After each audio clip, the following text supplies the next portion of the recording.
You're gonna need a bigger potion. So serious. I am Iron Man. This is a tasty burger. Welcome to the In Session Film Podcast. Welcome to this podcast review for November 30th, 2025, and I'm J.D. Duran. And I'm Brennan Cassidy. Hey, thanks for joining us, everybody, for a conversation that I'm very excited to get into. We are a week late to this. We were hoping to be joined by Eric Anderson of Awards Watch for this episode. Unfortunately, our schedules just did not align. He is a very, very busy man this time of year, and I know that ahead of time, but I'd love getting him on for some of these movies. With a platform called Awards Watch, duh. Yeah, of course. Yeah, it's Super Bowl season for him and others. It's baked into their brand at this point. It is, yeah. So he is, of course, very, very busy, but we are still hoping to get him on for a December release, maybe the Testament of Ann Lee, perhaps.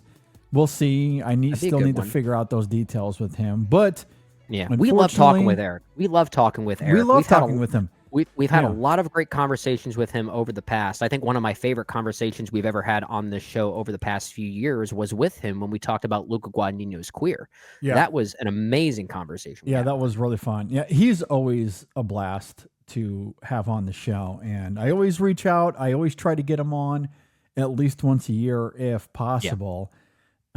He's just a very busy guy. It's understandable, but we are going to aim to get him on for December. Speaking of Awards Watch, though, stay tuned for the main show this week as Ryan McQuaid will be joining us.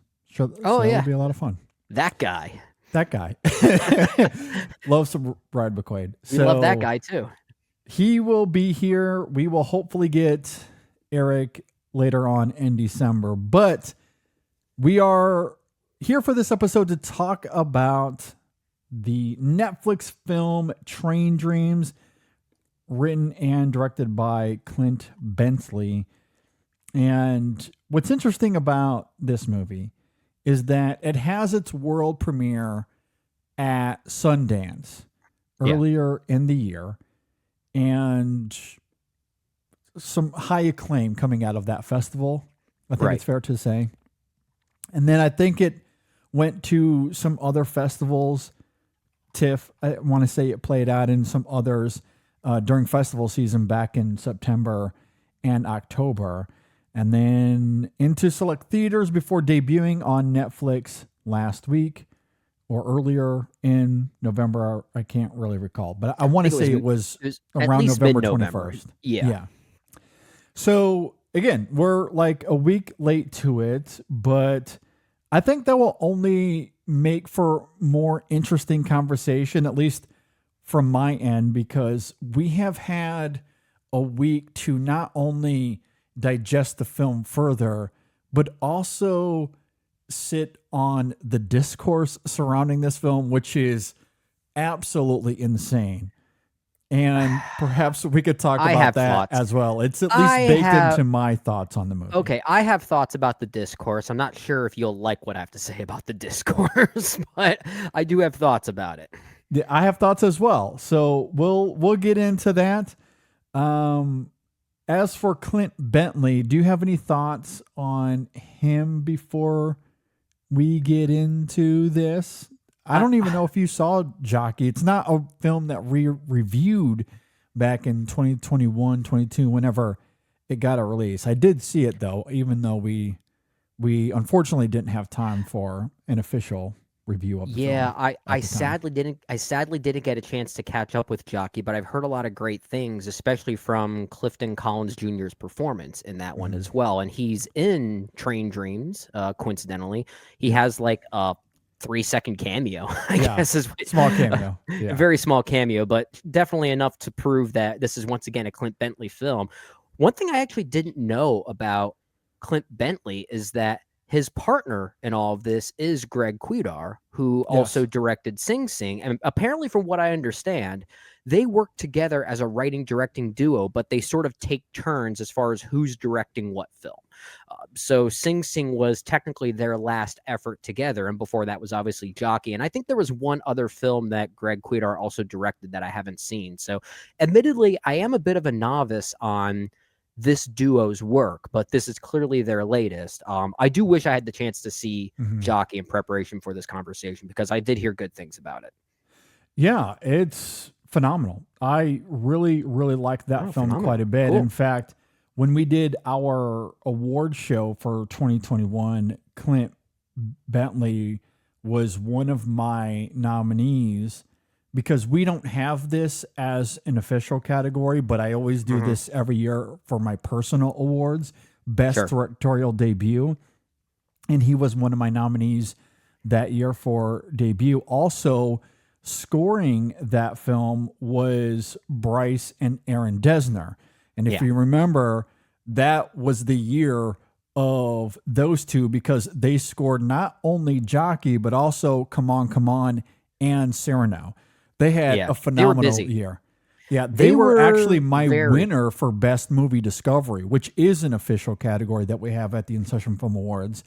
They were my winner for that category that year, and part of it was their work for Jockey. It's so interesting. The work that they have done as composers or music consultants in film, I think is really quite great. And we'll also talk about Bryce Dessner's work in Train Dreams and why it continues that string of great works that they are tied to. Even last year, the romance film We Live in Time, I believe Bryce Dessner also scored that film, and that was a beautiful score as well. I think it's interesting I say that because the Dessners are also very much associated with the band The National, who I am not a fan of. So I just find it interesting that I latch onto them in a very different way for a very different medium. I think that's kind of interesting. I mean, I have listened to some of their work outside of film. It's fine. I do enjoy it. I wouldn't say that I am salivating for it necessarily. However, when it does come to their film work, I do salivate over it. Quite a lot, actually. I quite like it too. I'm with you, man. I'm with you. Yeah, going all the way back to Warrior and their infiltration of that film and their work as composers all these years later. I have a lot of thoughts on the score for Train Dreams. Let's just put it that way. But their work in Jockey is also really, really great. And just generally, it's a phenomenal movie. It's a really, really good movie. It's a small movie that came out later on in the year, very underseen. So I understand why it didn't get more attention, but it certainly deserves more eyes on the film. And as you noted, Clifton Collins Jr. is phenomenal in that film. So heard that, yeah. I was a big fan of that film. That alone got me excited for this film, for Train Dreams, coupled with the incessant praise that it got early on in the year. You talked about Bentley's work with Greg Quidar over the last few years. Bentley, of course, co-wrote Sing Sing, which came out. Was that last year or 2 years ago? That was last year, I think. That was just last year, yeah. And I love that movie. That was in my top 10 of last year. I think or my top 20 at the very least. I'm trying to recall. Either way, great, great, great movie. Really like it a lot. And those two, of course, working together here once again. That does make for an interesting idea for a filmmaking partnership, right? Where they have very clear, distinct visions, but they're always working together. And the idea that they seem to be taking turns in the director's chair, it's kind of fascinating. It's like it is fascinating. When they get 10 or 12 films in or something like that, and we do our film critic obligatory ranking exercise every time we talk about a filmmaker, will we be lumping these films together of the two of them? I feel like we kind of could in a way. Yeah. You almost could. It's almost antithetical to the Coen brothers in some ways. Yeah. But even though, and they've started to split off, so we're starting to gauge a little bit of what each of them brought to their films when they were working together. You start to put the puzzle pieces together. I do love that Quidar and Bentley have just gone ahead and we're just going to split the director's chair each time. Yeah, Just I to think make that's it, fascinating. yeah. And honestly, if you were to watch a movie like this and then Sing Sing back to back, you would not think that they are part of the same team. They have very distinct visions and very distinct like styles and aesthetics that Yeah. it's really intriguing to watch these two work together the way that they are. Oh, for sure. Yeah. So I'm deeply excited to see what they have up their sleeve next. The only one I Sure. haven't seen is the 2016 film Trans Pesos. I'm not sure if I'm saying that correctly. Yeah, that was a Greg Quaidar film, if I'm not mistaken. That's when he directed, I think. Quidar directed that one, but Bentley, of course, co-wrote and helped produce it. Yep. So yeah, they work together, and I'm quite fascinated. I'm curious to see where that team goes. The indie version of Radio Silence, I guess. Yeah. They have to come up with a code name. Yeah, cinematic duos becoming a little bit of a thing these days. Yeah, it's it's sort of a new way to define the auteur theory, I guess. Yeah, for sure. All right, well, let's jump into this. Like I said, I do have at least some of the discourse baked into my thoughts. I don't want to get too far into that rabbit hole until we get to the end of it, perhaps, but I do want to bring it up here, at least at some point in this conversation. With all of that laid out, Train Dreams, out on Netflix right now. It is directed by Clint Bentley, as we noted, screenplay by Bentley and Greg Quidar. It stars Joel Edgerton, Felicity Jones, William H. Macy, Kerry Condon, and really just a slew of others that come and go throughout the film. I do think it's worth noting Nathaniel Arcand. Forgive me if I'm mispronouncing that there. He plays Ignatius Jack, a Native American character that we'll bring up in this conversation as well. And Will Patton as the narrator. We'll, of course, talk about that. There's a lot of voiceover in the film with the narrator. Yeah. A lot of thoughts I have about him. For sure. With that said, if you're not familiar with Train Dreams, it is the moving portrait of Robert Grainer, a logger and railroad worker who leads a life of unexpected depth and beauty in the rapid changing America of the early 20th century. Maybe I'll just ask this as well, Brendan, before we get into our thoughts. Are you familiar with the 2011 novella by Dennis Johnson that this is based on? Negative, but apparently the audio format of the novel is narrated by Will Patton, if I'm not mistaken. Oh, okay. I don't down. I don't know when that was published. That could have been published in conjunction with the movie as maybe a joint effort, but I don't know if it existed in that form as an audiobook read by Will Patton prior to the film being made. So I don't know if that was maybe like a direct tie-in to the book or a direct homage to the book. I'm not really sure. But either way, I have not read the book. Okay. I have not either. I did not know that Will Patton has done the audiobook, but anyone that's listened to the main show, we have had Audible as a sponsor for years. I'm quite addicted to Audible, and guess what my next book is going to be? We're taking advantage of that partnership and relationship we have with them. I am so happy that you said that because I did not know that. That is new information to me. So very, very excited to hear. Okay, with that aside, what did you think about Train Dreams? I know there's discourse around this movie, apparently. We'll talk about that later. So I'll just simply say I don't care what the discourse says. I love this movie, and yet I am openly going to admit that movies like Train Dreams are simply my weakness. Like these are just simply my types of movies. Movies that depict life's banalities, especially depicting rural beauty. It's almost Western-like in its presentation. In a way, you can almost call this a Western to some degree. I love movies like this. It's the type of movie that also becomes dangerous to make nowadays because you're going to be compared to Terrence Malick. I feel like every movie like this that comes out that's not made by Terrence Malick will be compared to Terrence Malick. And I do think that's very unfortunate, because as much as I love Terrence Malick, he doesn't own the patent on depicting nature in movies. He doesn't. Maybe just in his brand, but generally, broadly speaking. In his way, yeah. But like to compare a movie like this to Terrence Malick, and this might sound like a very hyperbolic way of explaining this, but that's almost like saying Die Hard is a ripoff of A Christmas Story because they both depict Christmas. Like that's like it's almost like that level of comparison for me. I do think they have, for the most part, very different vibes. Train Dreams doesn't quite have the same flutteriness that Terrence Malick tends to imbue his movies with. It's actually, it's way more banal. It doesn't quite have the epic scope of something like, let's say, Days of Heaven even does. And I think that's to the benefit of a movie like Train Dreams, because it's actually not going for that same level of epicness, if you will.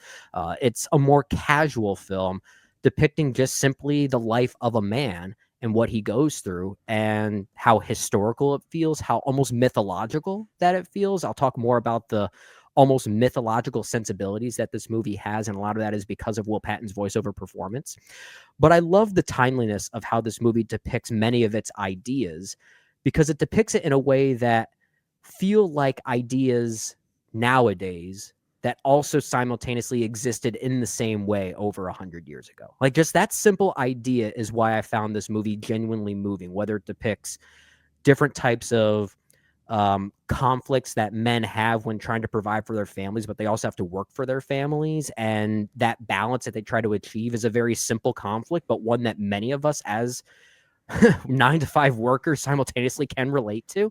And the way the film deals with grief, I think, is actually one of the most striking examples of it that I've seen as of late. I really found that very powerful, primarily because of Joel Edgerton's performance, which I know we'll talk about as this conversation goes. So I fell for this one. I admittedly fell for this one, but I will say that with quite the caveat that movies like Train Dreams are very much for me. I respond to movies like this. This is very much a me kind of movie, and I'm willing to admit that. But that's the name of this game, right? If it's a me movie, I don't care. I loved it, and it's one of my favorites of the year.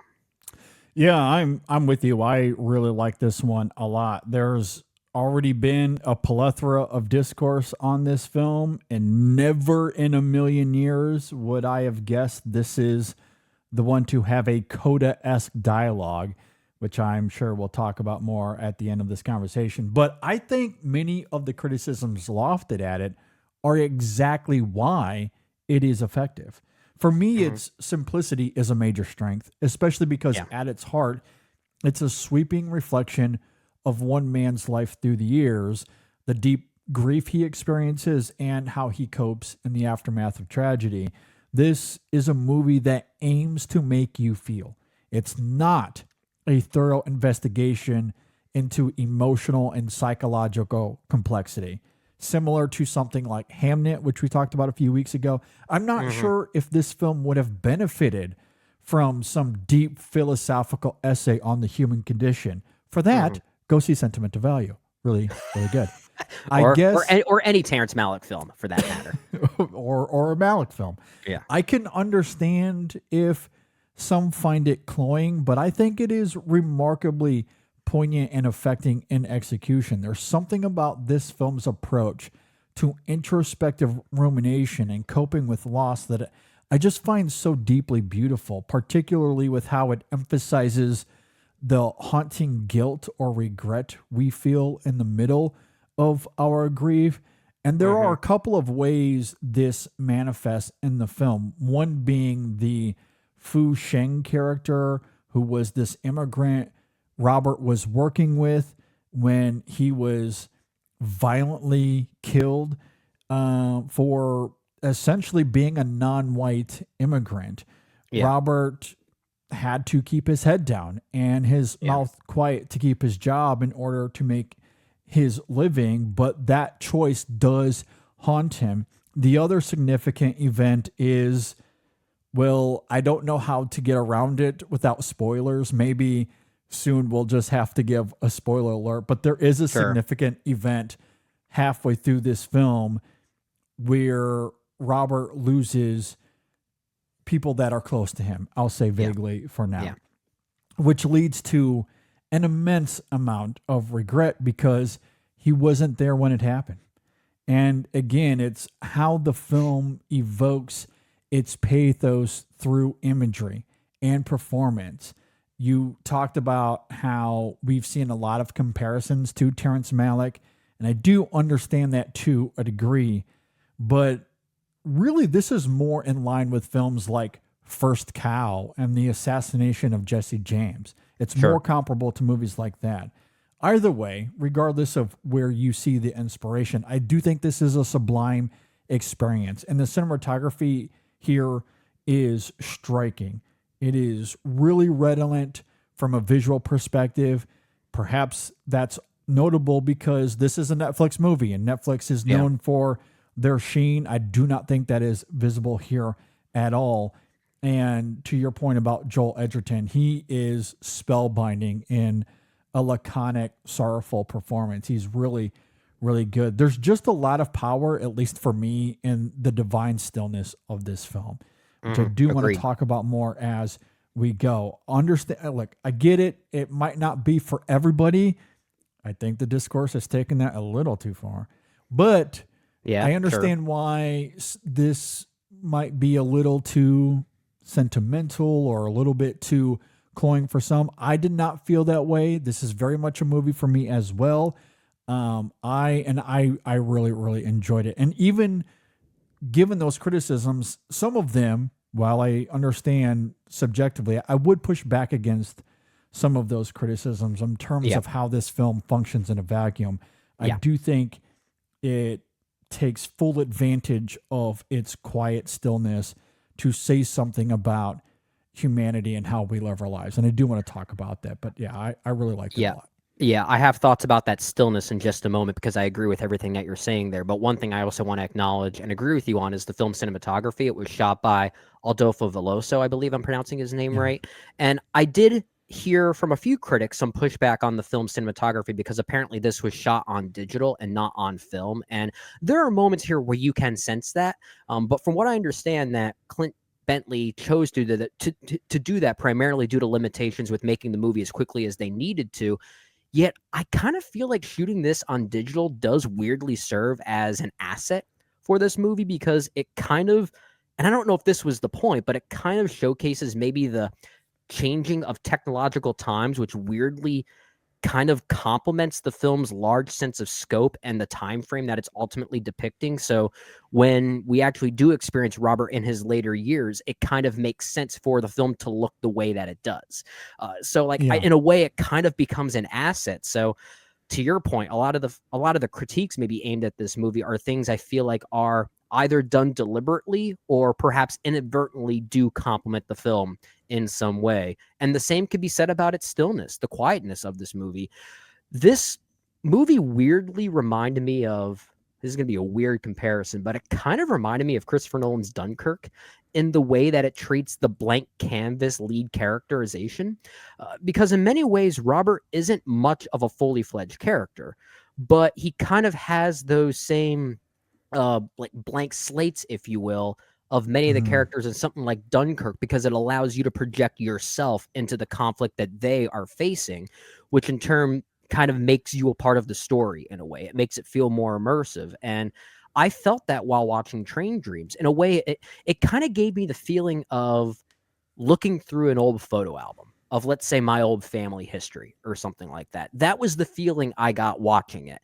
And that really moved me because I find that exercise to be a very moving one.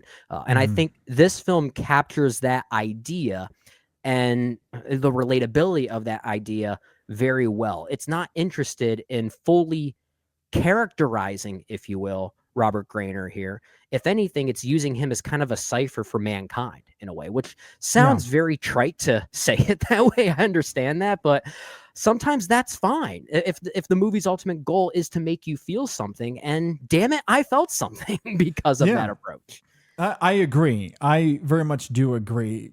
Robert is very much a blank slate in a lot of ways. As we noted in our opening thoughts, it's a movie that wants to make you feel.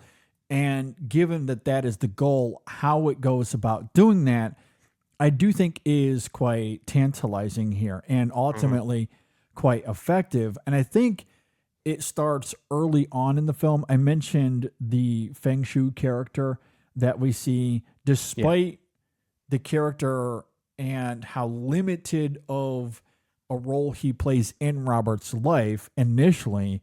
It's quite fascinating to see how it lingers, right? Because we see Robert watch him be thrown off this bridge. Yeah. And he doesn't protest too much, even though he does ask a few questions. He tries to ask, what crime did he commit? There's a little sense of urgency. But once the deed is done, he just lowers his head. He keeps quiet to avoid any possible trouble. And it's fascinating how he becomes tormented by that instinct for literally years to come.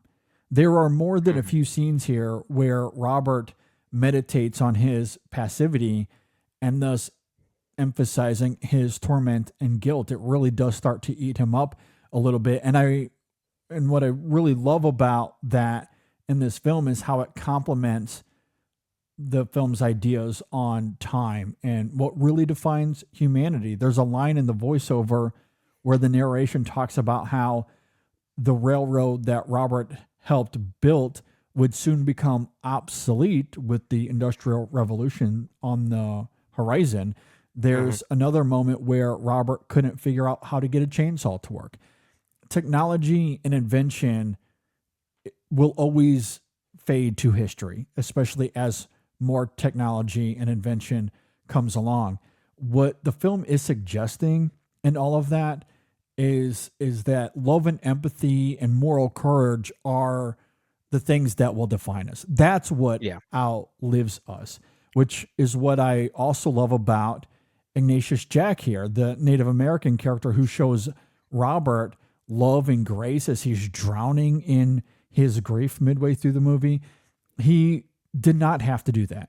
While we don't know much about Jack, I think it's fair to assume he had his own life with his own problems, especially knowing how the U.S. treated Native Americans in those days.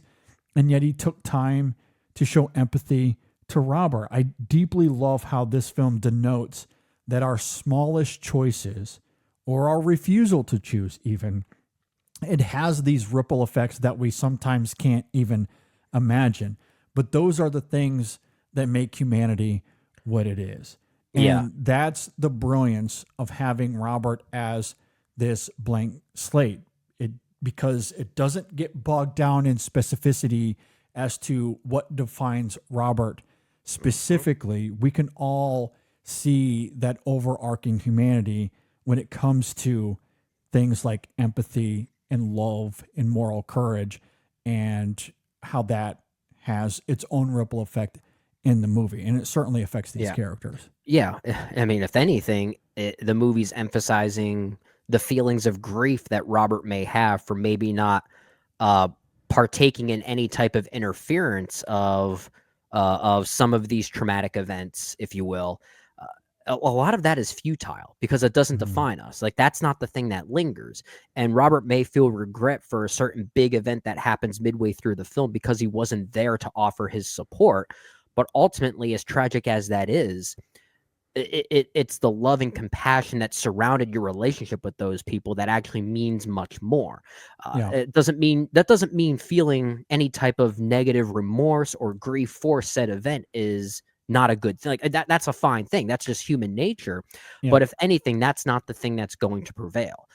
And that's ultimately why I compared this to something like a photo album in a way, because the relationship you had or may have had with some of those previous family members, that the love and friendship and the compassion that existed there is the thing that you're reading through the lines about.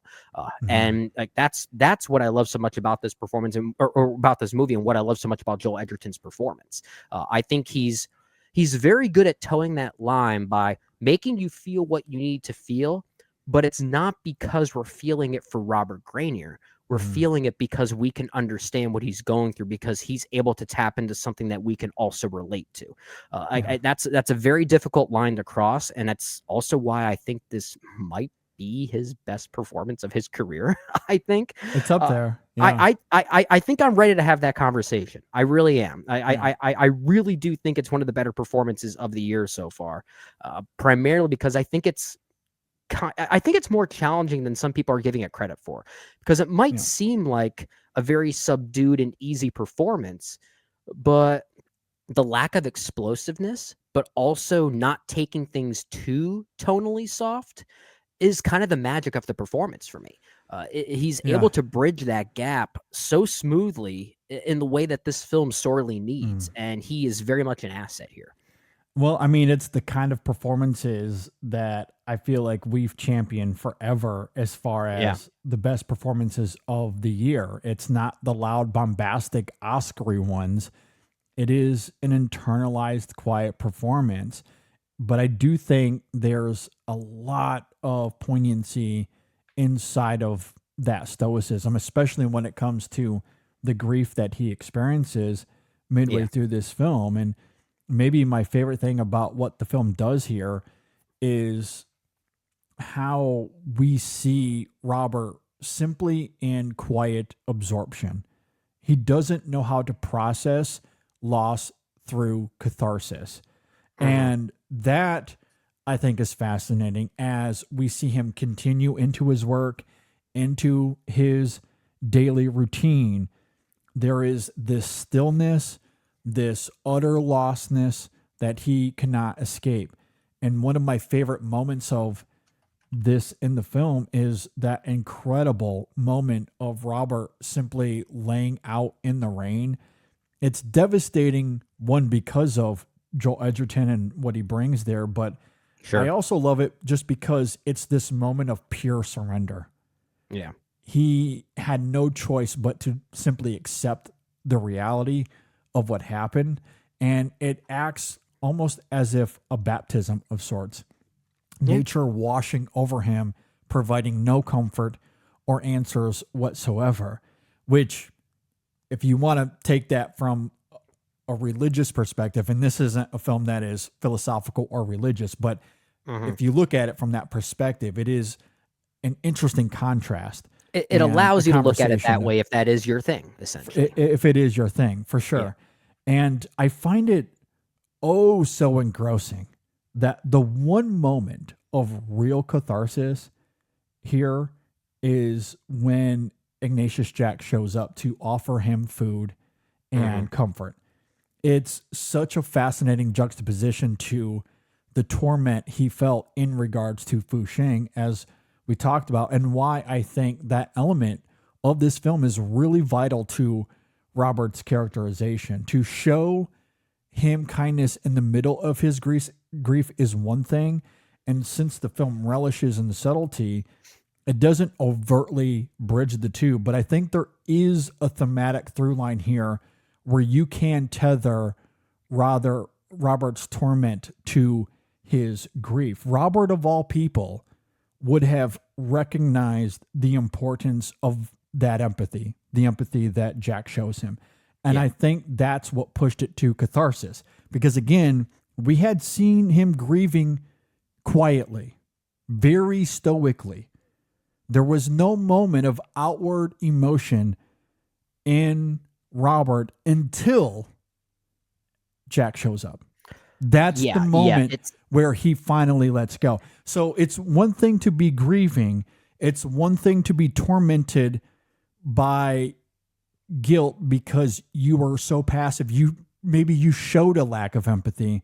So when you see it, when it hits you in the face in the middle of your grief, I think that's what pushed it over the edge. And it's, again, like, it's such a compelling moment of performance in Joel Edgerton that I was blown away. It's the right moment and the right level of catharsis that this movie does benefit from without going too far with it. It's pretty much coincidental that we're going to be reviewing another movie this week that also deals with the theme of grace as a centralized theme. So in a way, I guess these movies are kind of companion pieces in a way. But for those who have seen a movie like, let's say, I don't know, Good Will Hunting, right? This moment here is the equivalent of the "it's not your fault" scene. Essentially, is what this Yeah. moment is, because sometimes that level of grace and compassion becomes a therapeutic moment, or if you want to look at it in a more theological way, the movie doesn't disregard your thoughts if you choose to do so. There is something, I don't want to say ethereal, because I feel like that adjective is maybe more reserved for something that might be more Malikian by design. But I do think it does at least feel kind of heavenly in a Yeah. way, just given the heaviness of its subject matter and what it could be referred to as. Yeah. And again, what I love about the subtlety of the film is that in that moment when Robert finally does let go there in front of Jack, there's no dialogue, even from the narrator, but especially from the characters in the scene, Mhm. about how Jack has been tormented all these years because of one moment of passivity that led to a coworker being killed that has haunted him, which Mhm. we know, the audience knows.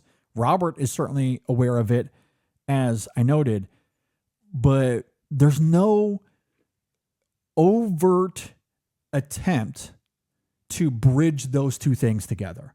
Yeah. But I think the film does enough that it allows us to infer, especially through that quiet stillness in his grief, where we hadn't seen him overtly become cathartic. Mhm. If you want to argue that him laying in the rain is a version of catharsis, I can Yeah, I almost can buy get that that. Yeah, argument. it's a different form of catharsis, but I A get it. different form for sure. He's Yeah. clearly grieving, Yeah. and it is sad, and it's heartbreaking for sure. But that overt, broad catharsis that comes later with Jack, that to me, I recognized Robert recognize that he's being shown a compassion that he failed to deliver on with the Fouchane character. And I do think the Mhm. film is, again, very subtly bridging those two things together in a Yeah. way that I was really compelled by. Yeah. Well, I like the I thought it said a lot about Robert and grief and remorse in that moment. it says a lot about those things without telling you directly what those things are and how to interpret Yes. them. I think there Yes. is still some lingering ambiguities there, and a lot of that, I think a lot of that is really due to Will Patton's voiceover narration. And while this particular moment of catharsis doesn't feature his trademark voiceover for much of this movie, by having it here and it's employed in the way that it is, it kind of gives this movie like a mythological aura, as if it suggests that what we're watching here isn't all entirely factual. A lot of it feels almost inferred by some outside party who might know the story of Robert Grainer and he's telling his grandkids about it or something like that. I don't know. Like, it almost Yeah. treats Robert as this legend of sorts. And I think without the voiceover narration, it makes this feel more like, dare I say, a movie. And the Yeah. voiceover here, I think, actually complements that this is meant to be taken as a blank canvas, a literal, not like a relatable experience that we project ourselves onto, because maybe who's ever telling this story doesn't know Robert all that well, and he's sort of inferring what Robert's story could have been. And isn't that how we sometimes look back at our own memories or even our own family Mhm. members that we might not know Yeah. their stories of? We kind of infer those things. We kind of read between those lines. And it sounds like Will Patton here is doing that same thing. So I know that might seem deflating for some people who want more of a literal depiction of drama for a movie like this. And I feel like what I'm saying here is that if you want to infer that this movie is giving you information that you aren't meant to take literally, that might seem deflating for some people, but I kind of like that. Like, I kind of like Yeah. that idea here, that it's really just more about the ideas of love and compassion and grief that are speaking louder than anything else. It's an exercise in feeling, and how the story of what happens is not even secondary. It's third or fourth on the list. And Mhm. and I love how it creates this lingering ambiguity because of how it's interpreted, and how sometimes those stories Mhm. can also get reinterpreted and lost as time progresses and moves on. And what gets preserved is that Yeah. love and compassion that you're talking about, because that's more important. Well, I agree, and I think there's a great scene that impeccably denotes why voiceover and what Will Patton brings to this film is crucial. And part of it goes back to the overarching approach to this film, as we've been talking about. It's a movie that wants to make you feel rather than give us intricate themes and characterization. This is not a thinking movie. Yeah. For I sure. mean, I mean, it is, but not in the same way that you might be looking for if you're looking for something different. For sure. And the scene that I think is so crucial here, and it's been in the discourse quite a bit as well, it's those final scenes. It's the final scene of this film. It is incredibly evocative and utterly gorgeous. And I love the irony that what we see there, and I guess just to give it away, if you're on social media, you probably have seen the image already, but we have progressed in time. It is the era of the biplane, and Robert sits in this yellow biplane straight out of Mission Impossible. I was going to say, this was not on my bingo card for 2025, where Joel Edgerton and a yellow biplane would give the final reckoning a run for its money. Literally, if you're on YouTube, this is what the plane looks like. I have it right here. This is what it looks like. This is what he's in. I also love that you're holding that upside down. Oh, yeah. Sorry. I wasn't, I'm sorry. I just had to be that guy, man. Yeah. Upside down. Well, well, that's the plane. Okay, yeah. Oh, it's upside down and the right side up of the actual cover. So okay, exactly. I get what you were doing. Exactly. Okay. Okay. My bad. Because in Trade Dreams, he's not upside down because he's not Ethan Hunt. No, and he's not climbing on the edge of the plane. He's just merely a participant and a passenger. But that kind of plane though is what he's riding in, and what I love about the moment is that he is soaring above the land that he helped shape. Yeah. By being a logger, right? Cutting down forests, building these railroads. He is now above it, seeing what his work has accomplished, which is thematically what this film is doing, and why the voiceover narration here is important, because it is also a bird's eye perspective of one man's life. Yeah. And what we see, what we hear, is the culmination of a life built from tragedy and love and regret and isolation and memory. And there's beauty to be found inside those peaks and valleys. That's not to say that this film is entirely unique or provocative, but I do think those final images are redolent symbolism and impeccably evoke the film's overarching themes of life and all the things that define us when it's all said and done. And it does make you feel, or at least it certainly made me feel. I was able to encompass enough of Robert's life. Again, those peaks and valleys, love, regret, isolation, memory, all of that culminates in this fascinating way. And why throughout the film, we're getting this bird's eye perspective through the voiceover narration, through the jumps in time. I thought that was a great visual to crystallize this film and what it's attempting to achieve here. I agree. And it's just so breathtaking to watch. It's beautiful. It's beautiful. It's a movie about human history, essentially, is what it is. And I don't mean that in the sense of what you would learn in your typical high school history class. It's not about your George Washingtons or your Thomas Jeffersons, right? It's about how people like you and I, nobodies, would play a part in this overarching Earth-like narrative, right? I think that's why the whole blank canvas idea really works here, and that whole historical feeling that the film gives off, especially in those final moments, and how Robert realizes that as small as my life was, it actually wasn't that small, right? Like there are little indirect things that I was tied to that left an impact, whether people know about that impact or not. And I love the idea that everywhere you go nowadays, there's a story there. You might not know who was part of that story or who shaped that particular landmark or who built that thing or who maybe did performed on that thing or whatever that, like, I don't know all those stories, but the fact that I know that there are stories there and there's a history that these things hold, That's a powerful thought, and I think Yeah. this final scene visualizes that thought so beautifully to me. Yeah, and I think those ending sequences are really important in hammering home the emotional aspect of that bird's eye perspective and what you're saying there, because so much of what we see with Robert here, at the end of the day, all of the logging, his work, none of it mattered.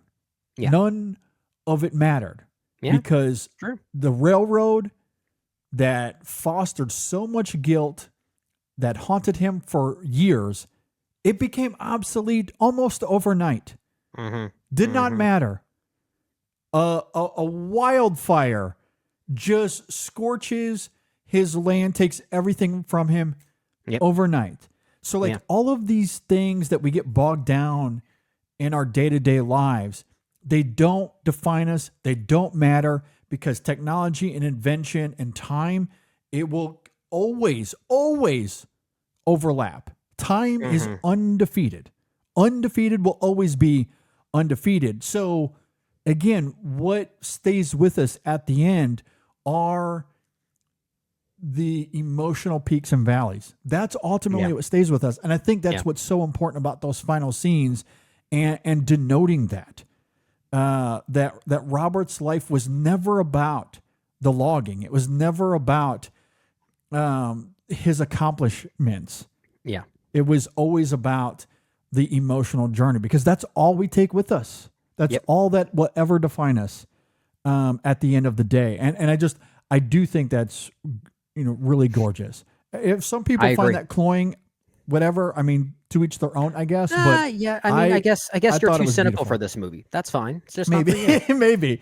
And look, there's a lot of cynical people out there, and Sure. and that's probably why they didn't like it. But I'm pretty cynical about certain things, but when it I comes was to this arrested movie, by it. yeah, I was very much enveloped by this one. I think it's one of my favorites of the year. It really is. But I also say that once again with the caveat that this is very much a me kind of movie. I'm susceptible to these types of movies, especially that look this way.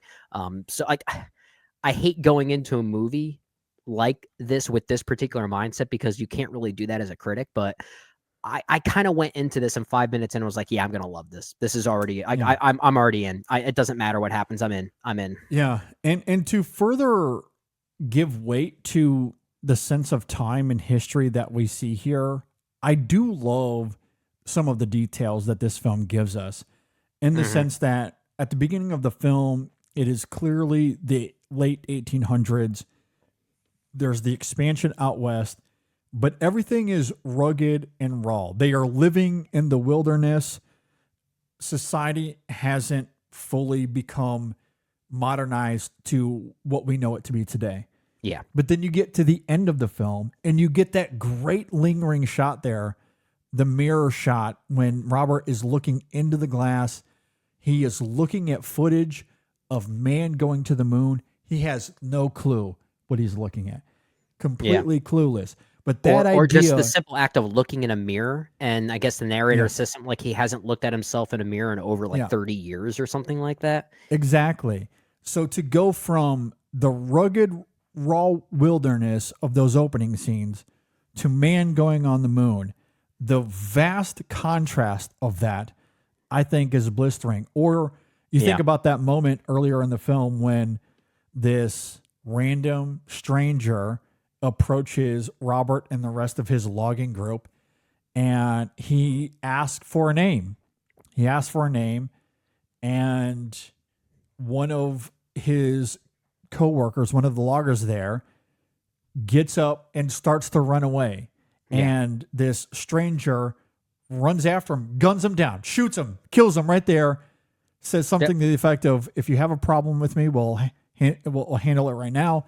Nobody says anything. Again, going back to that idea of passivity, which I don't think that moment was going to haunt Robert as much, but it's still pretty kind clear of plays that to the theme. Pretty clear that this man, played by Paul Schneider, to use the word very bluntly, bit of a racist, we'll simply say. he deserved what he got. Let's just be honest about it. he got what he deserved. But Yeah. it's the idea. What I'm getting at is the idea that Robert comes from a time where it's still the Wild West, where is, a yeah. man can just show up, shoot one of his coworkers, the guy walks away, and that's it.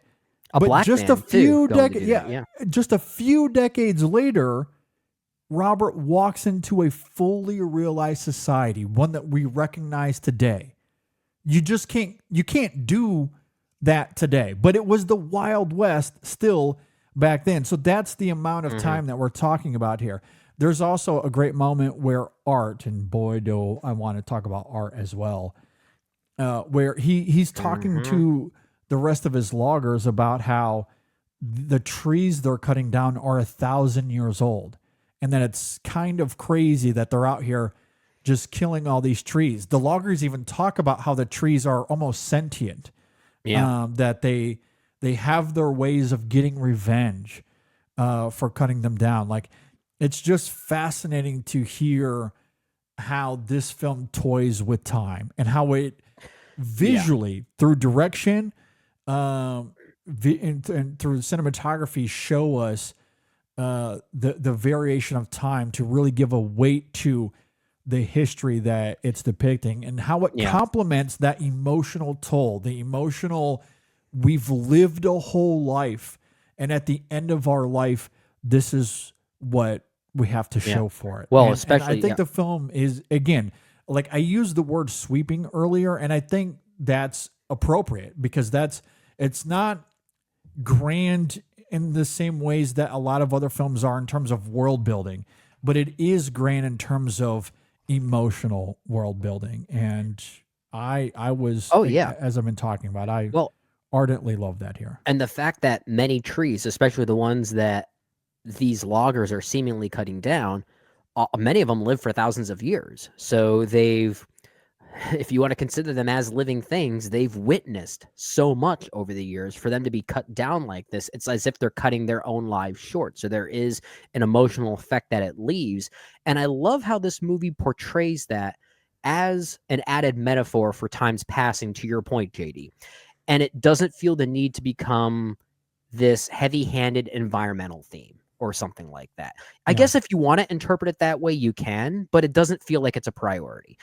And that's not to say movies that are themed around environmentalism are bad. I don't mind that. That's good for those particular movies, but it's not the focus here. And I think it's actually kind of a magical touch that it's able to use it in such a different way with such a different thematic focus that it doesn't become overly politicized, if that makes sense, because then I feel like it would have been too distracted by other ideas that maybe some other movie would have been worthwhile in depicting, but it doesn't necessarily have a place here. And I love that it does so in a way that just mostly is there to complement the vastness of time and how much things are starting to change. Yeah, absolutely. And again, I think that's where Joel Edgerton is just brilliant in terms of tapping into that passivity, the weight so of that time and the passing of it, and it might also say something about grief and how easily we can get lost in it. It's quite suggestive that Robert was isolated for years and years and years. You noted that there's a line in the narration that he hadn't even looked in a mirror in something like 20 years. Yeah. So the emotional lives we live, there are these vast ramifications. But I think the extremity of that highlights further that it's about the experience. Absolutely. And that if we don't live our lives in the moment, we will just become victims to time, victims to history. I deeply love that. And perhaps that's where we can talk about Arn as well. Again, the William H. Macy character here. And boy, you want to talk about that meme of how much time an actor has in a film versus the impact they have.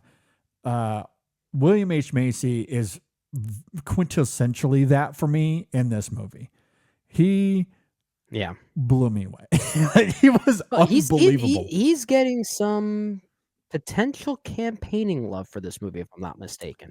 I feel like if this Yeah. movie garner any major awards buzz, I think it might be around his performance. I think. Oh my gosh, it is the most conventional. I hate to say that word in terms of the It's performances the we see clear here. yeah, it's the clearest opportunity for for Netflix to maybe Yeah. create a campaign around. Yeah, it's certainly the most marketable. Yeah. Joel Edgerton's performance is not very marketable, and I say that extremely complimentary, by Oh the way. yeah. I agree. Extremely complimentary. The Yeah, most complimentary I could ever Yeah. say about a performance. But as far as conventionally marketed Oscar bait performances are concerned, there have been a lot of bad ones over the years that we just kind of recoil at. Yeah. William H. Macy is not one of them. If you're going to Not create a one of them. marketable campaign, an obvious campaign around a performance for any movie this year, if it's William H. Yeah. Macy, I can at least sleep at night for that. Yeah, I mean, I think what I love about Arn here is that he is the older he's the older one in the logging group. There are only a few things he can do. So in a lot of ways, he's representative of what we see with Robert at the end of the film, but it certainly leans into history in this tender, gentle way that I really love, especially because his perspective comes long before the Industrial Revolution that we see at the end of the film, that Robert at least gets to experience to a small degree. Right. Arn never got that experience, but the way he talks about history, the way he talks about time and the human experience, he still reflects that same trajectory with what we see with Robert at the end of the film. And with what we see, how that character crystallizes, it's, indicative of how easily it's cut short. It's kind of That ironic. You're not guaranteed anything. Yeah. It's kind of that classic mantra, right? The more things change, the more they stay the same, right? In a weird way, a person like Arn, who has experienced things in a very different way, and when his life is cut short, in a way, it's almost like things come full circle when Robert becomes the new Arn, if you will, experiencing things in a very different way. So once again, the more things change, the more they stay the same. And I think that's very powerful in that simplicity. Yeah, and I love how warm the performance is. Sure. This film leans into that emotional spectrum as we've been talking about. And it's such a tender, warm performance that I deeply love. Even when he's talking about the other loggers, it's never from a place of judgment.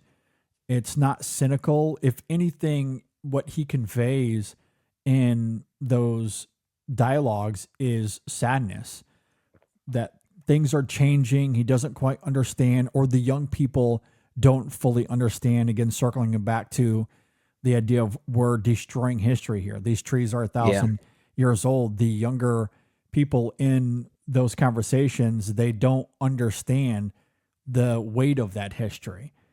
And he's not judging those people as much as you just get a sense of sadness from him. And I love that about William H. Macy's performance here. And again, it's not overly cathartic. It's not loud. It's not bombastic. It's tonally very appropriate to the rest of this film. And it's just that quintessential, poignant, quiet, warm performance that I tend to agree. gravitate toward personally. I agree. I felt the same way about John Deal in this movie as Billy, who has a very, very tender and sad moment involving tying of shoes, I'll simply say. Like little moments like that. But William H. Macy certainly has more of the obvious moments that are maybe more comparable to something like that. But every little bit counts. Every little performance here really does leave an impact where they need to. And I think that's really quite poetic. Yeah, it's great. I do want to get into some spoilers here. So spoilers for the rest of this conversation. I know we're kind of nearing the end anyway, but I do want to get into the middle of this film and what happens to Robert. So again, spoilers, as we get into that, we find out that Robert's wife, Claire, played wonderfully by Carrie Condon. And Felicity Jones. Oh, sorry. Yeah. Felicity Yeah. Jones. Carrie Condon comes in later on at the end Which of the film. I did not know Carrie Condon was in this movie when her I didn't face either. popped up. That was a fun Yeah. surprise. I have thoughts. We'll get to her later. And we but can let's get to talk, that as well. Let's talk about Felicity Jones first. Yeah. Gladys, Felicity Jones, excuse me. We find out that Gladys and their young daughter is killed in this massive wildfire. Mm-hmm. And it's heartbreaking. And again, what I love about what Clint Bentley does here, and it's a little bit of what we've seen with First Man, is maybe the most comparable, at least when it comes to that's top of mind anyway. Because a lot of what we see with Robert are these flashbacks prior to the wildfire, because he wasn't there. Yeah. And I think that's honestly a fascinating comparison as well, is Hamnet. Like aesthetically, this is First Cow, it's Jesse James. But from this year, I think a lot about Hamnet, because in both of those movies, while they are centered around grief, they are also centered around male figures, husbands, fathers that were gone. Yeah. They were not there because they were both working, trying to provide a life for the children and the wives back home. I think that's really interesting. And again, as we noted earlier, that certainly plays a toll on Robert and this sense of weight and remorse that he ultimately feels in the middle of this movie. But like First Man, going back to that comparison, because what I love about that movie is you just get these glimpses, these little haunting images of Neil's daughter in that movie, coupled with the score that absolutely lay me flat on the ground. It's a great score. Bryce Dessner, baby, doing some great work. am blown away by what First Man does in that regard. And then Train Dreams is doing something very similarly. And yes, to your point, even though I was referencing First Man there, I do agree that Bryce Dessner and his work here, it is phenomenal. It is easily one of my favorite scores of the year. I have listened to this soundtrack / cried through it at least a couple of different times. It is so good. But I do love what Bentley does, again, in that First Man way of showing us these haunting images. But again, tender and beautiful and lovable. They're only haunting because we know that the wife and daughter have tragically passed in this wildfire. So as Robert reflects on his time with his daughter, and you couple that with Dessner's score, and oh boy, it is quite heartbreaking to watch. And a lot of this might also be something we complement the source material on, the book that this is based on. Mm-hmm. But I do also love the way that Clint Bentley, I don't want to say plays with suspense. I'll say the way he plays with uncertainty, considering the after effects of that wildfire and what the fates of Katie and Gladys were. Because for a little while, he sort of toys with us as if to think, maybe they did get out. Maybe something did happen that could be good for Robert, right? There's a lot that's still left unknown. And even by the end, when we can seemingly confirm that they were tragically killed in the wildfire, we're never 100% told that. It's always something that's kind of confirmed through something that's inferred, if that makes any sense. Yeah, through the visual storytelling. Yeah, but I kind of love that. Like, I love that it doesn't fully give us those answers because Robert doesn't fully know those answers either. And the way that the film kind of lingers in that darkness, and when I say darkness, I really mean more so that uncertainty, that adds to the power of that moment for me. Just the unknowing of it all, the fact that you aren't getting that closure. Sometimes closure can be as simple as being delivered the worst news imaginable. But if it gives you some confirmation as to what that closure is and what that event is, you don't become obsessed over it. But this movie completely robs Robert of that closure. He never gets that closure. And No. I kind of find that interesting. Like, it's very rare for a movie to do that. And for you and I, JD, we love movies that talk about closure as a thematic idea. Mhm. And this is a movie that kind of goes against that idea Yeah. for much of it. Very I think fervently. Yeah. that's really powerful, I think. I agree. And again, I think that speaks to that overarching human experience of the peaks and valleys Yeah. and what defines us.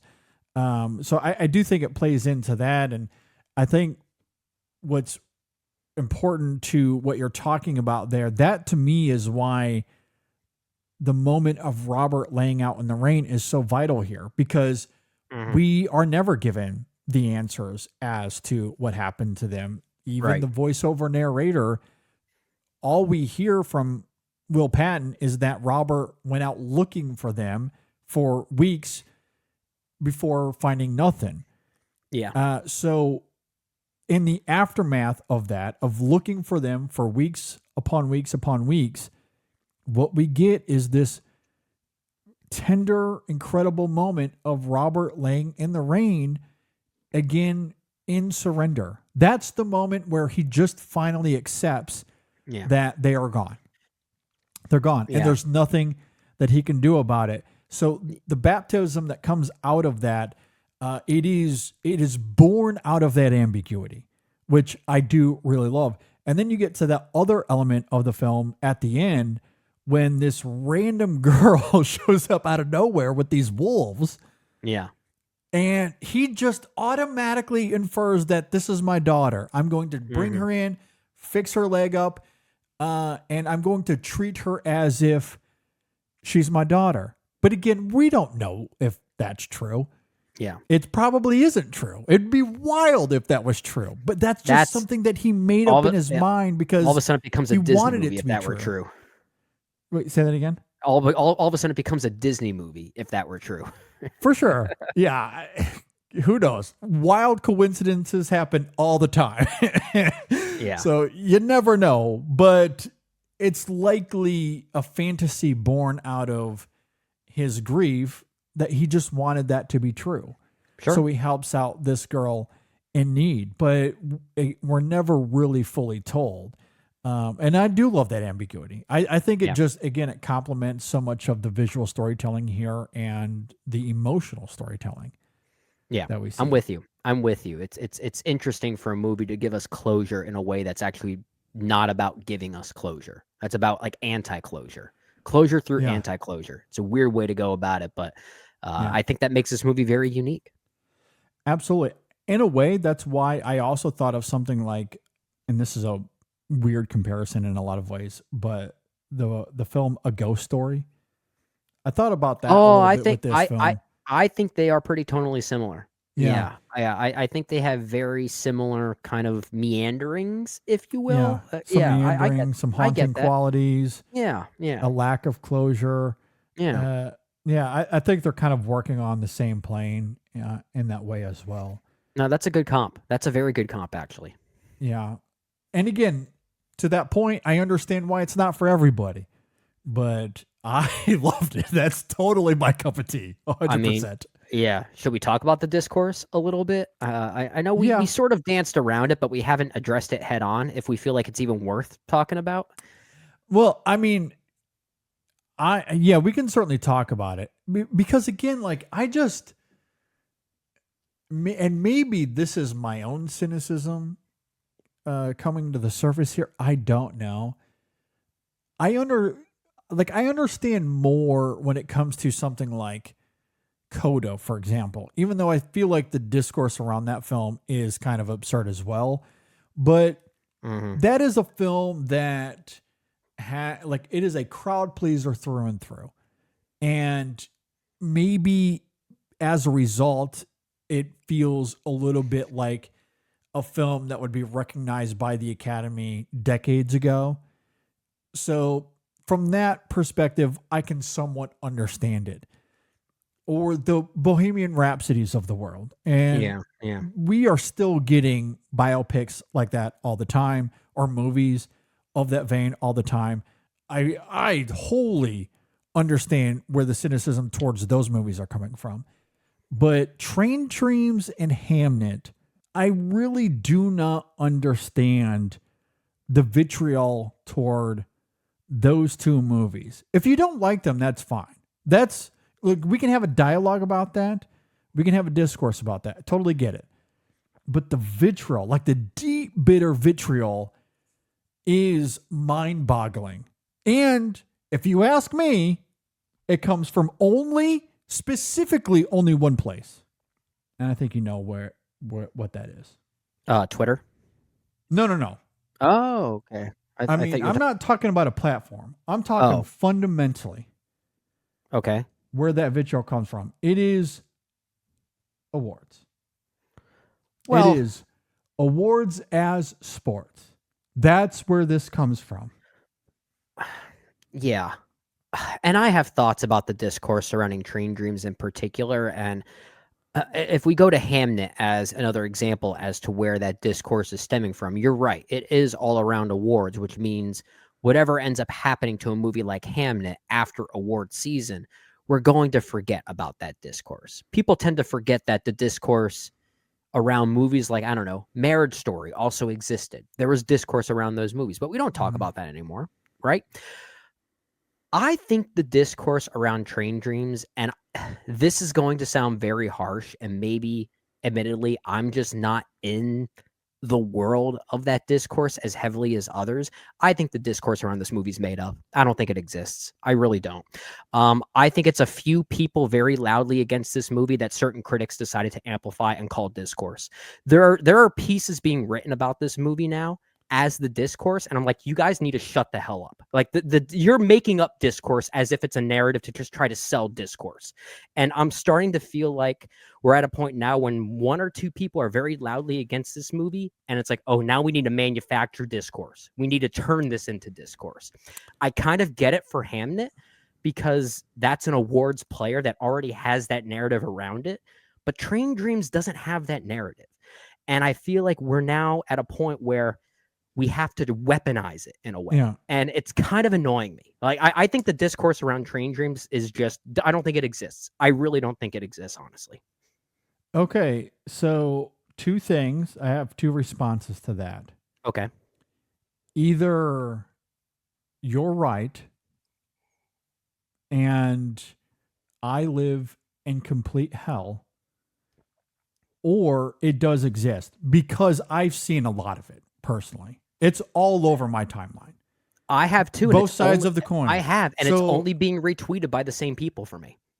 No, I've seen a lot of it. I've seen a lot of people pushing back against Train Dreams. But again, maybe it's just my personal hell. Maybe it is Twitter coming at me because I have pushed this awards as sports campaign for so long that I am being punished. That it is showing me all of this to be like, hey, I know you hate this, so I'm just going to give it all to you. You get it. You get awards of sports, so check this bullshit out. And so I get all of it. That could absolutely be it. Maybe. I don't know, but I have seen a lot of it. I've seen a lot of people, at least on Twitter. Maybe it don't exist outside of Twitter, to your point. It probably doesn't. But at least on Twitter, I've seen a lot of people, a lot of people play into this narrative. Now, equally, I've seen a lot of people on our side of the aisle as well. Mm-hmm. But I do think the people that are pushing this vitriol, it is stemming from one place only. They don't want to see it win Oscars. Full stop. That's all that it is. Otherwise, they don't give a flying. They don't care. They don't care. I really don't think they care. Here's the other thing about that, too. The discourse, if it does exist in that way, it's assuming, or at least it's suggesting, rather, that the discourse around Train Dreams is louder than it has ever been when compared to movies like Coda or Marriage Story or some of these others. And I just don't buy that. Like, I don't buy that at all. I think this is going to be forgotten in 2 weeks. I really do. And that's what I find funny about discourse like this, is that it just proves the short attention spans that seem to exist out there. Yeah, again, maybe this is just cynical to me. I think that vitriol will continue as long as Train Dreams is in contention. If it's not, then I think it'll fizzle out, because I think ultimately that's the goal. That is always the goal with this. Always the goal. Hamnet, unfortunately, it's going to be a long few months. A long few months, because Hamnet is unequivocally going to be a heavy contender. Now, it's going to get its nominations, and as much as I want it to win, and I'll be rooting for it to win, I deeply hope, and I say this with every fiber of my being, that it loses every single one of those awards. Except for maybe Buckley. Buckley is the one in that film that I think can trump that vitriol, because despite what everyone thinks about that movie, we could all agree as a species that she's great in that film and is deserving of Best Actress. But aside from that, I hope that Hamnet loses everything. And I say that as the biggest fan of that movie. And I say the same thing with Train Dreams. I want Desner to be nominated and maybe win for score.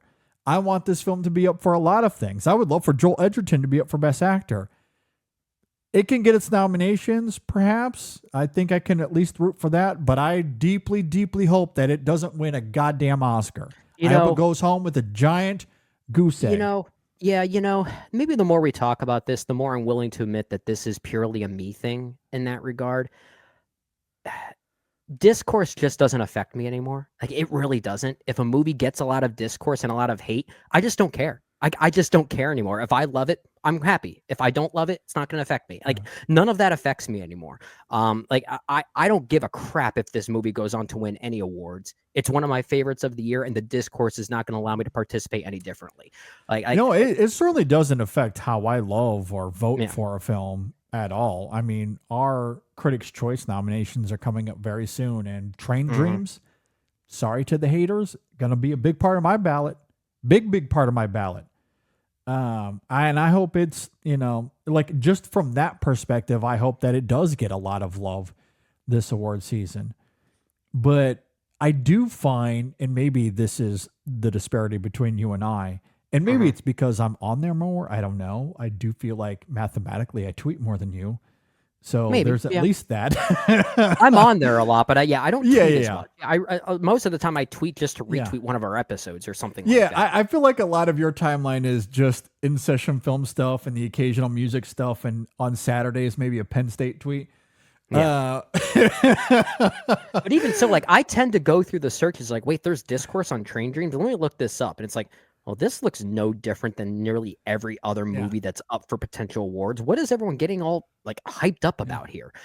And then I see articles being written about the discourse on Train Dreams, and I'm like, okay, now you're just trying to manufacture a narrative here. And I'm now that them writing articles, maybe they're trying to manufacture something. I understand that angle from a business perspective. Of course, they're going to exploit it. And perhaps my feelings on what I said earlier about the fakeness of this discourse is maybe more directly tied to some of those individuals writing think pieces on the discourse of Train Dreams specifically. And I'm like, okay, you're not helping any problems by simply doing that. That right? I can agree with. They're exploiting it for clicks, and that definitely just adds fuel to the fire. Yeah, I agree. I have seen a lot of it though. But again, that could just be my own personal hell. So maybe I've just seen them all, and everyone else has been spared. I wouldn't put it past Twitter to punish me in that regard. But I still maintain that if Train Dreams, like Marriage Story, like La La Land, like so many other films that have lost Oscars, once we're past that, nobody's going to care. Nobody will care. We can go on loving this film without the discourse. Because again, I guess going back to finish that thought, because I didn't even get into it. I got bogged down and all good. It's like rabbit hole. But I do find it insufferable.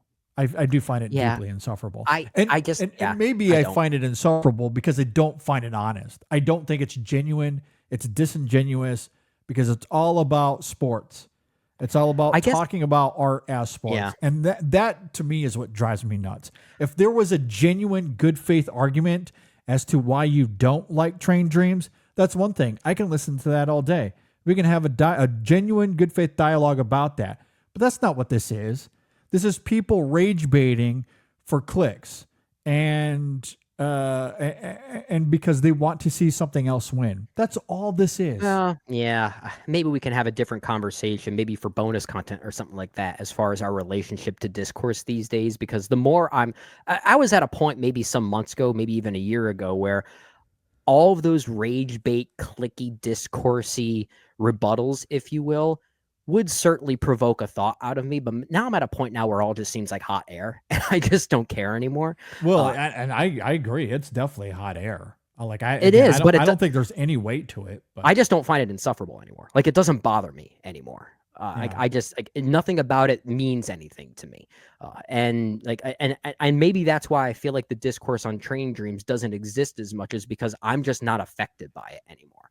If anything, it just makes me feel like, oh, cool, this movie's provoking discourse because some people don't want it to win. Well, now I just want to like it more. So I guess if anything, maybe that's the reaction I get, and I'm proud to be part of that rebuttal, if that makes sense. Yeah, and I think that's been a lot of the reaction from people that I've seen. Like, it has provoked those that are championing it to just give it more love. But the more love you see, it's probably doing the same thing on the other end. But again, I don't find that to be helpful at all. I think for me, it comes down to, I love this. I love talking about movies. I love talking about art. To me, that fuels my passions. That's why I'm here. If I didn't enjoy this, I obviously would not be here. So when you give me something that is artificial, that is fueled by ingenuous nonsense, and that is what's filling my timeline, I can't help but find that insufferable. There's a lot to talk about. There is a component to it that I will admit I do find insufferable. It's not necessarily the discourse itself. It's maybe more to do with how the discourse becomes so easily seen from people like us, I'll simply say. And maybe that's a completely separate conversation. Honestly, this could be a fascinating topic for us to talk about on an episode one day, JD. I think we can spend almost a good hour on just the nature of discourse, how it's birthed, and how it how it feeds, and how it how contagious it can be, and everything, and our relationship to it. Like, it's a very complex idea, for better and for worse. And there's a lot of thoughts it can provoke, for sure. Yeah, absolutely. And again, my last cynical thought on this, the unfortunate element to the discourse, is that the good faith arguments as to why someone wouldn't like Train Dreams, that's not rage baiting enough, so the algorithm isn't going to prioritize it. At least not in my feed. Because it knows that I am pro Train Dreams. So it's not going to show me those good faith arguments. Well, and I'm willing to listen to those. I've seen some of those, and I can understand where people are coming from. But the bad faith rage baity stuff, which is just incessant, it is all over the place. Last week it was Train Dreams. Today, as we're recording this, it's Hamnet. I don't understand why people are wasting their time. Algorithm. That's those 4 words that feed it all.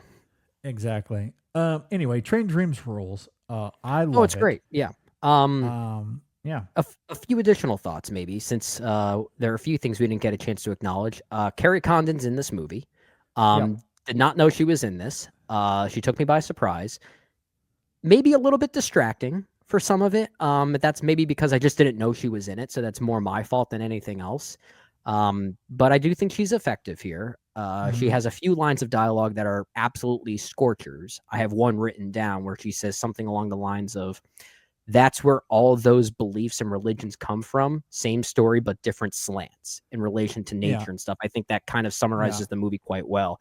But I do think she's effective here. It just took a little bit of time for me to get used to the fact that, oh yeah, Carrie Condon's in this movie. I did not expect that. So that was interesting. Well, and I think what's interesting about that, and to the film's emphasis of history and time, again, what she represents is that idea of how people just come and go throughout our lives, how we have these different phases. You know, for Robert, it was the Fu Sheng character. It was his Mhm. wife Gladys. It was Arn. It was Boomer. Then later on comes Claire. So like again, there's and I can't forget Jack as well. Like Yeah. you just have these phases in your life where people come and go, and when you think about that from a retrospective point of view, again, that bird's eye view that this film has, it just gives further weight to that Yeah. sense of time and I agree. and again that emotional journey, those peaks and I agree. valleys. I agree. One last thing about this movie I want to bring up, and one thing I think this movie did a really great job at doing was not wearing its influences so heavily on its sleeve that you were reminded of other things. Because, like I said in my opening thoughts, it's very easy to compare a movie like this to someone like a Terrence Malick, right? Because of just the simple depiction of nature as an almost character of sorts. Yeah, But as I explained, I think this movie does a great job using some of those influences to craft its own visual and tonal agenda, except for one moment. There's one thing about this movie that just took me to another film completely, and it's barely a criticism because it really has nothing to do with the movie itself. I did not like the end credit song by Nick Cave. I did not care for that. And I say that as someone who loves Nick Cave. But the second that song started and I heard his voice, I was like, okay, now you're just trying to go after the assassination of Jesse James because he did the score for that movie. yeah, So like there's one moment where it's like, okay, like I didn't need that. The song's fine. Out of context, the song is great. But in context, it made me think of where some of those influences are clearly stemming from, and that's the one thing I didn't quite need. So gotcha. if I have to be a little bit objective and maybe throw some fair criticism at this movie of one thing I was a little bit apprehensive about, that was the one thing, and I just wanted to Gotcha. acknowledge that.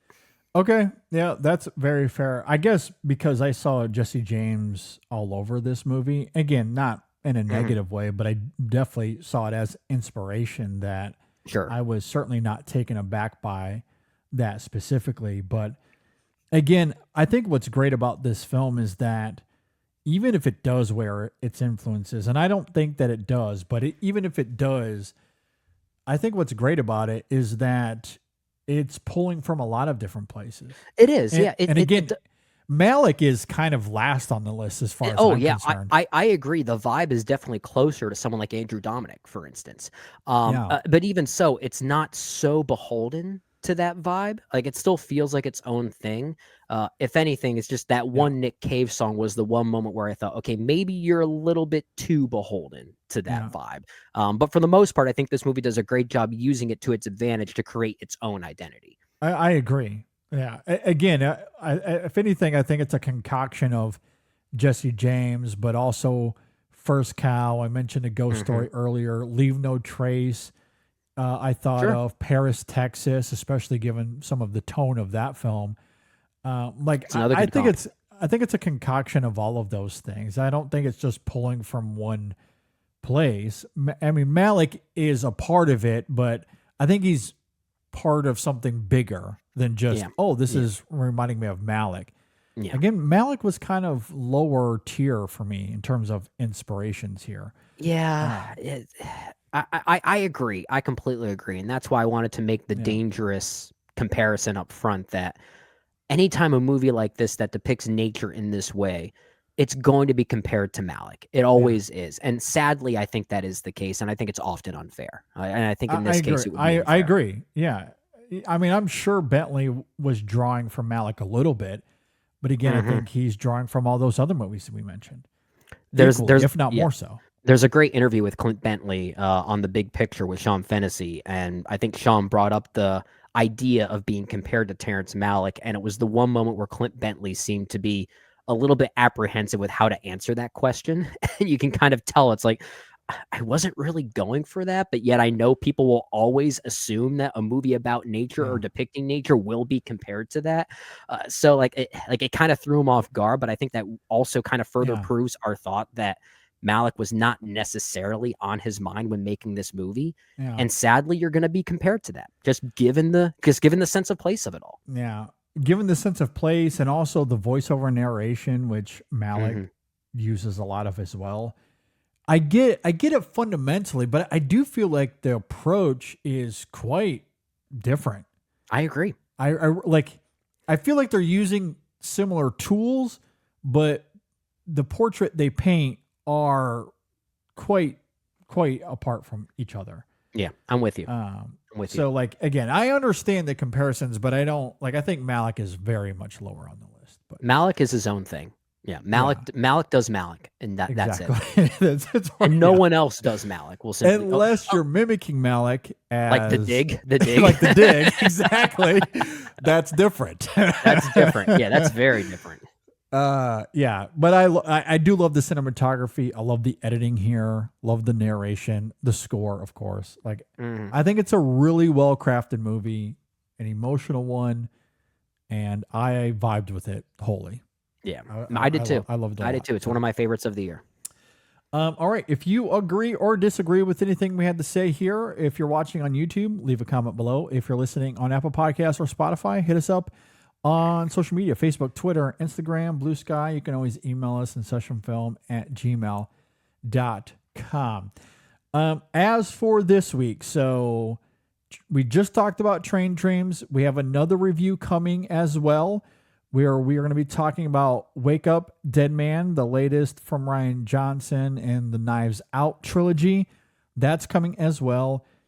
I do need to figure out if and where we should talk about Zootopia 2. I know we're going to talk about it on the main show in terms of its box office. I'm sure we'll get into that, but I have seen the film and I know Sam wants to come on and talk about it. So need to figure out a place to have a review for Zootopia 2. I know he's itching to come on again. So maybe we'll figure something out for Zootopia 2. If not this week, maybe next week. Okay.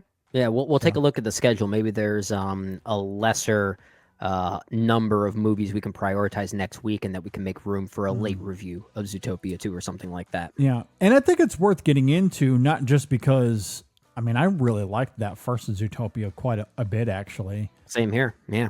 And this film is getting incredible reviews, in addition to a momentous box office weekend as well. It's breaking records. It's already past 550 million, if I'm not mistaken. It's crazy. Like it's had a huge weekend. A lot of people talking about it as one of the best surprises of the year. I've seen that quite a few times as well.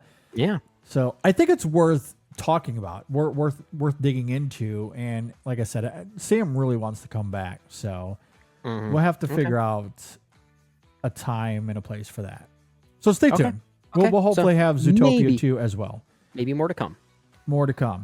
The main show this week, as I noted at the beginning of the show, Ryan McQuaid is going to join us. He's mostly going to be here to help us walk through award season and kind of figure out where we're heading with all of that. But we'll have some other, I have a Stingray update. Don't worry. That's coming as well. That's the new reoccurring segment on the main show. If we have nothing else to talk about, there will be a Stingray update. I love it. Absolutely. Got some good stuff there. New Women in Session, new Chasing the Gold this week as well. Okay, with all of that said, thanks for listening, everybody. Thanks for watching. We'll see you next time on the In Session Film Podcast.